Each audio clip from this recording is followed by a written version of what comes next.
Assalamualaikum warahmatullahi wabarakatuh. Halo semuanya, izin memperkenalkan diri. Nama aku Fadila Artanti dengan NIM 2201135 dari kelas 1A PG PAUD dan dari sektor 11 Sandra. Jadi di video kali ini aku akan menjelaskan tentang kepaudan. Mari simak video berikutnya. Jadi yang pertama, apa sih pendidikan anak usia dini itu? Pendidikan anak usia dini adalah suatu upaya pembinaan yang ditujukan kepada anak sejak lahir hingga usia 6 tahun dengan cara melalui pemberian rangsangan pendidikan untuk membantu pertumbuhan dan perkembangan jasmani dan rohani anak agar sang anak memiliki kesiapan untuk memasuki pendidikan selanjutnya. Jadi menurut Solehuddin tahun 1997, secara umum pendidikan prasekolah dimaksudkan untuk memfasilitasi pertumbuhan dan perkembangan anak secara menyeluruh sesuai dengan norma-norma dan nilai-nilai kehidupan. Lalu selanjutnya ada tujuan pendidikan anak usia dini.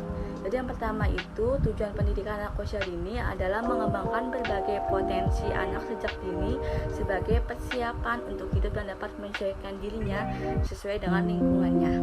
Yang kedua itu meletakkan dasar-dasar tentang bagaimana seharusnya belajar. Lalu ada tujuan PAUD menurut Yulia Nurani Sujiono. Jadi yang pertama itu tujuannya itu agar anak percaya akan adanya Tuhan dan mampu beribadah serta mencintai sesamanya.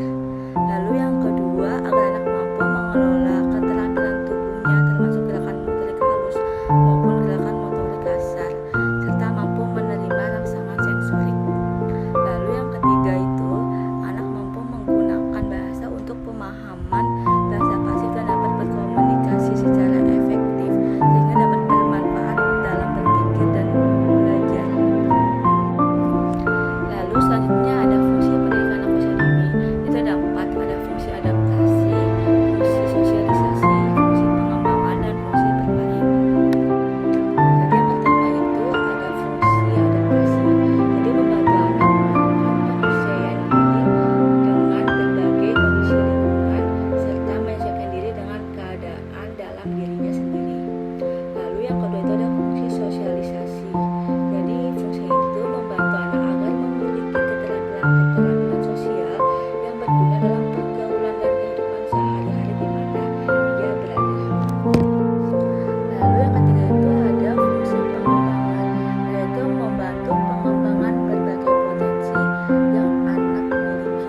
Lalu yang keempat itu ada fungsi bermain, yaitu membantu anak memperoleh kesempatan untuk bermain, karena pada dasarnya bermain merupakan hak anak sepanjang rentang dalam kehidupannya. Lalu selanjutnya di sini saya akan menjelaskan 3 macam lingkup dalam pendidikan usia dini, yaitu ada formal, non-formal, dan informal. Jadi yang pertama itu ada PAUD formal, yaitu jalur pendidikan yang terstruktur dan berjenjang yang diselenggarakan oleh lembaga pendidikan.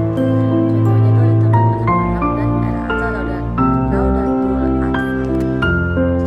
Lalu yang kedua ada PAUD non-formal, yaitu jalur pendidikan di luar pendidikan formal dan tidak terikat oleh pemerintah atau tidak ada urusan campur tangan dengan lembaga pendidikan.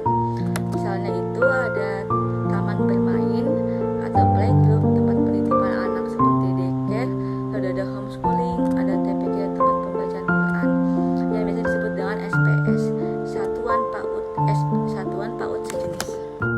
Dan yang terakhir ada PAUD informal, yaitu jalur pendidikan yang dilaksanakan tanpa melibatkan lembaga tertentu dan melibatkan orang tua atau lingkungan sekitar, misalnya seperti PAUD di keluarga.